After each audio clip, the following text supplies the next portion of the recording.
Welcome to Joy for the Journey, the podcast where we explore the winding paths of purpose, faith, and joy. I'm your host, Joy, and I'm thrilled to embark on this transformative journey with you. Are you a woman seeking more than just existence and a soul yearning for fulfillment, purpose, and unwavering joy? Well, you're not alone. In this sacred space, we'll navigate the highs and lows, the doubts and triumphs, and the divine whispers guiding us toward our true calling. Through candid conversations, inspiring stories, and practical insights, Joy for the Journey is your compass, your confidant, and your catalyst for embracing the abundant life God intends for you. So if you're ready to reclaim your joy, renew your hope, and rediscover the woman God created you to be, join me on this adventure. Let's walk together step by step towards a life filled with purpose, passion, and unbridled joy. This is Joy for the Journey. Welcome aboard.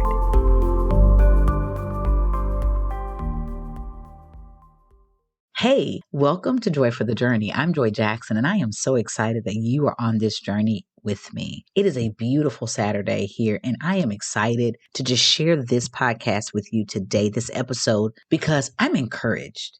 I am so encouraged and so motivated to continue to do this work. And I want to first, before I go any further, say thank you. Thank you to everyone who has been a part of this journey, this Joy for the Journey podcast. When I tell you, I had no idea what I would be getting myself into when I started, but God is allowing it to flourish and people being blessed. And I am so grateful for you. So I don't take that lightly.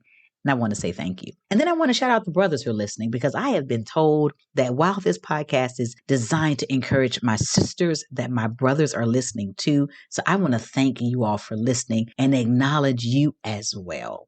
So on this beautiful Saturday, I just want to take a moment to encourage you. And when I talk about encourage you, I'm going to say this, but I'm going to tell you why, okay? I'm going to tell you that you've got this. You may not feel like it. You may not realize it, but I want to tell you that you've got this. Whatever this could be a season of your life. This could be a transition. This could be a health challenge. This could be a financial challenge. This could be a new job. This could be a new endeavor. This could be a new relationship. This could be parenting. This could be just trusting. This could be your weight loss journey. Whatever it is, you've got this. And it's hard to sometimes encourage ourselves, right? So we may believe we've got it, but as I've talked about community and as I've talked about just believing, it's hard sometimes to really believe that you got this. And so today I want to remind you that you do. And of course, you know, in typical Joy for the Journey fashion, I'm going to give you 3 reasons why I know you got this. The first one is because you were built for this. And yes, that may sound cliche, but you were truly built for this. My children did a fundraiser at school, and during the fundraiser, they actually received some toys. One of the toys they got was this ultimate bubble thing. So they put the bubbles in a little container and they put this gun in there. And then when they hold the little gun up, it shoots a ton of bubbles everywhere. So yesterday they came home from school, had me put it together, and they were shooting bubbles in the backyard and having a ball. Here's what I thought about. That toy was designed to shoot bubbles. That's it. Try as you may to make it do anything else, it's designed to shoot bubbles. So if we had tried to make it a Nerf gun, we had tried to make it a bow and arrow, it wouldn't have worked because it was designed to be a bubble blower. Likewise with you. You were built for a specific purpose. You were built for something dynamic and something great. You were built to do exactly what God has called you to do. And how do I know that? I'll tell you, because Genesis 1:26 is where I'm going to start, where it talks about when he said, let us make man in our image and in our likeness, so that they may rule over the fish in the sea and the birds in the sky, over the livestock and all the wild animals, and over all the creatures that move along the ground. So that lets me know right in this moment that you were built for dominion. You were built to reign. And more importantly, friend, you were built in the image of God. Imago Dei, the image of God. You, friend, were built in the image of God. And because you were built in the image of God, that means that whatever you're facing, you were able to overcome it, just as Christ did. So remember that no matter what, No matter what people say, no matter what people try to get you to believe, you were built for this. If you are a bubble blower, you were built to be a bubble blower. If you are a woman of God and you're a mother, you were built to be a mother. If you are a spouse, you were built to be a spouse. If you are an entrepreneur, you were built to be an entrepreneur. If you are an employee, you were built to be an employee. If you are a manager, you were built to be a manager, meaning you have everything you need to do the job at hand. Point to yourself and say, listen, I got everything I need to do the job at hand. The second reason I want to encourage you that you can do this is because you have the tools necessary to do it. So the first thing is you were built for it. But the second thing is you now have the tools to do it. All right, Joy. So how do I know I have the tools to do it? Very easy. You've lived.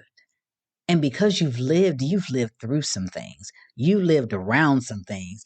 You lived above, beneath, all you've lived. And every time that you have survived something, you have put that in your arsenal to help you along the way. Let me encourage you that nothing that you have been through was wasted. Everything that you have been through was so that you could learn more about yourself, more about God, more about the people around you, so that you can learn about grace and patience and resilience. So everything that you have been through is a tool in your arsenal to help you. So when you get to the next level and you get through the next thing that you're trying to get through, you already know how to handle it. Even though it may be a different circumstance, you know how to handle it, meaning you know that it requires certain things. You know that it requires letting go. You know that it requires moving into a different season. It may require you to pray more. It may require you to study more. It may require you to be in isolation, but you understand what you need. You have the tools. And if you don't believe me, 2 Peter 1:3 says, his divine power has given us everything we need for a godly life through our knowledge of him who called us by his glory and goodness. That means that in order for me to believe that I can do it, I got to also believe that God has given me everything I need to do it. I work with women all the time who find themselves in a season where they're ready to do something different, especially women who want to start a business. Hello, Joy. And they're like, I just don't know where to start. I don't know what to do. I don't have the money. I don't have. And I'm here to tell you and to encourage you that if God gave you the vision, he will make provision. If God gave you the idea, he will create every resource that you need. So you already have the tools to do it. It just said right here that he wants us to have godly life. And so if he wants us to have godly life, he's given us the things to do so. So back to my girls in these bubbles. There were no instructions for these bubbles. Let me say, I'm an instruction girl, but there were no instructions for the bubbles. But what I did notice was when I opened up the pack, there was a battery. And so in order for the bubbles to work, we had to plug the batteries together. It's like a little battery pack. We had to plug it into the bottom of the blower for it to work. So when the girls first got it out the box, they kept trying to shoot it and they were like, Mom, it's not working. It's not working. Now, of course, had we had some instructions, we would have known to put the batteries in. But as I kept looking and digging, I saw this little pouch and I'm like, oh. So the minute that I took what was already able to do its job and combined it with what it needed to do its job, the bubble started working. And friend, that's what I'm telling you. You were built for this. But when you take your built for thisness, like that, built for thisness, and attach it to the resources and the tools that are in your hands, that's when you are explosive. That's when you change the world. That's when you start to see the joy happen in your life because you're walking in purpose. You have what you need. You just got to ask for help. So this is to my woman who has a hard time asking for help.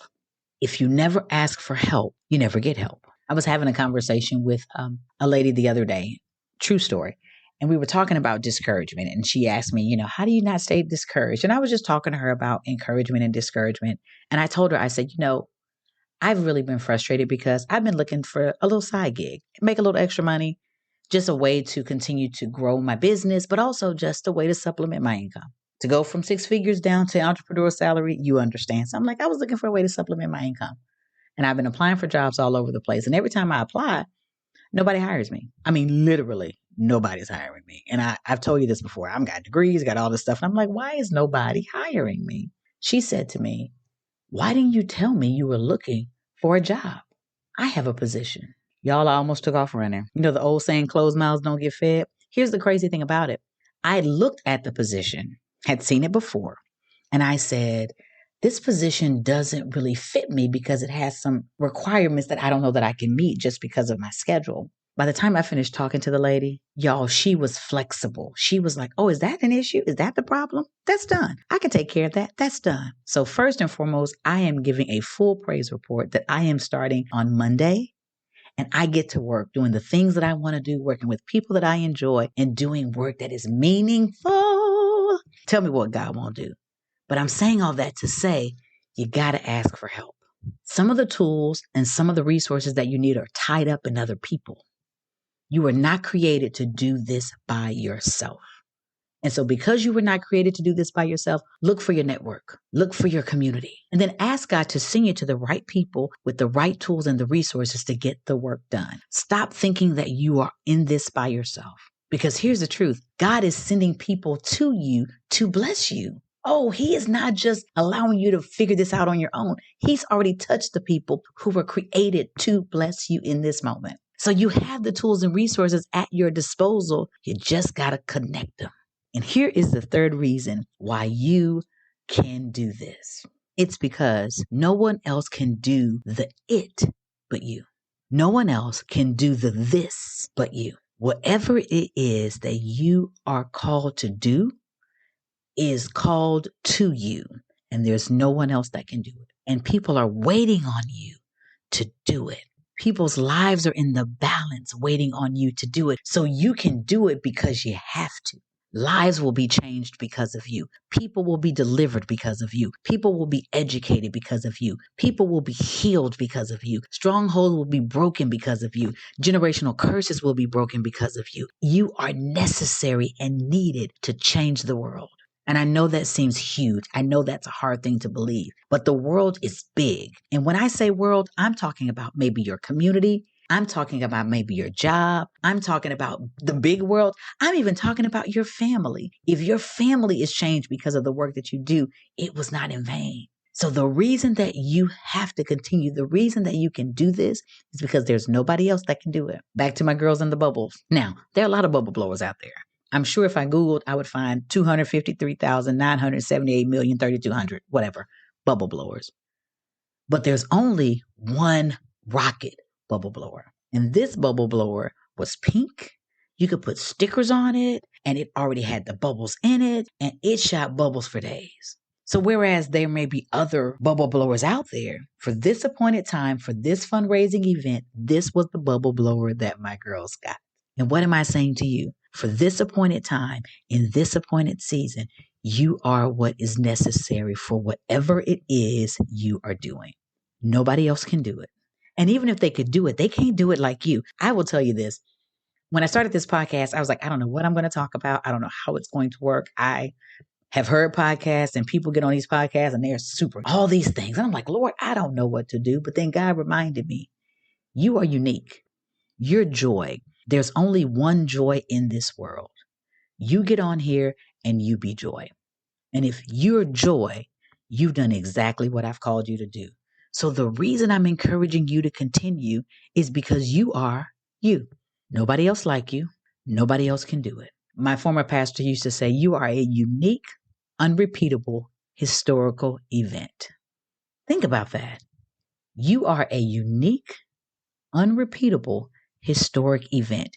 You will never happen again. So that means you being on this earth at this appointed time, at this year, at this date was necessary. You are not a mistake. You were not created in happenstance. You were born with intentionality. And because you were born with intentionality, you are the only one that can do the work that you were called to do. Psalm 139:13-18 says, for you created me in my inmost being. You knit me together in my mother's womb. I praise you because I am fearfully and wonderfully made. Your works are wonderful. I know them full well. My frame was not hidden to you when I was made in the secret place, when I was woven together in the depths of the earth. Your eyes saw my unformed body, and all the days ordained for me were written in your book before one of them came to be. How precious are your thoughts toward me, God. How vast is the sum of them. Were I to count them, they would outnumber the grains of sand. When I awake, I am still with you. Listen to how beautiful that is. The psalmist is saying, You knew me and created me, God, even before I was a thought in my parents' interaction. And not only did you do that, you knit me together. You made me special. You created me specific, almost like when children have Play-Doh and they have an imagination and they start to mold that Play-Doh. And you don't know what the Play-Doh is going to be. You don't know what it's going to look like. But the more and more they sit there, the more and more it starts to take shape and form. And in the child's mind, they understand what it is. But it's not until it's brought out that you see it. That's what he's saying. He's saying, you created even the little things inside of me. You knit me together. Do you know how precise knitting is? Do you understand that when you knit, it's an intricate process?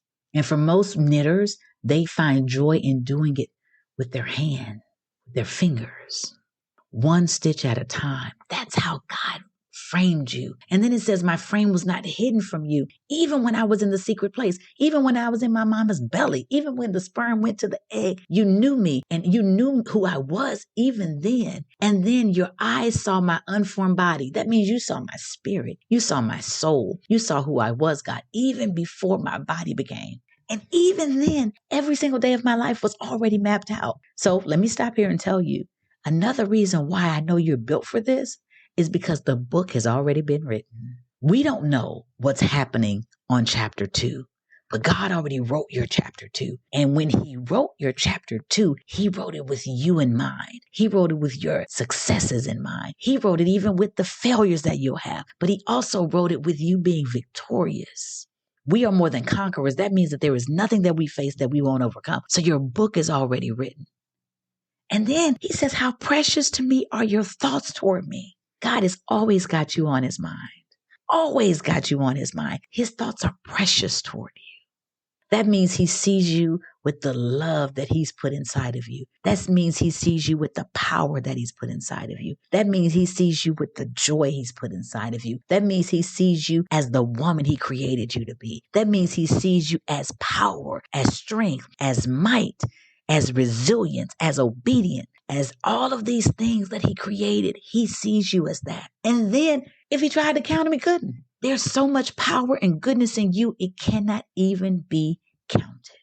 Because he said if I were to count them, they would outnumber the grains of sand. Now I'm going to tell y'all, I'm close to Galveston.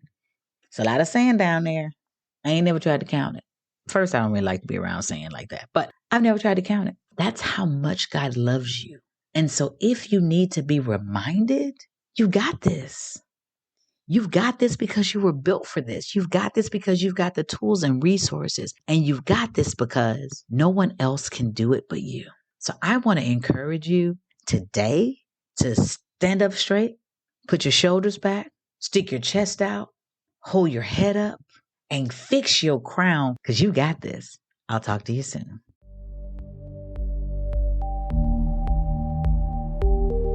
Welcome to Joy for the Journey, the podcast where we explore the winding paths of purpose, faith, and joy.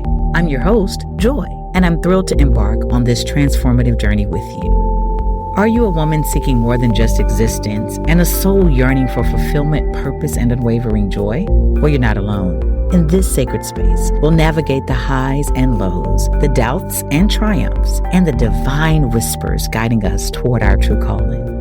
Through candid conversations, inspiring stories, and practical insights, Joy for the Journey is your compass, your confidant, and your catalyst for embracing the abundant life God intends for you. So if you're ready to reclaim your joy, renew your hope, and rediscover the woman God created you to be, join me on this adventure. Let's walk together step by step towards a life filled with purpose, passion, and unbridled joy. This is Joy for the Journey. Welcome aboard.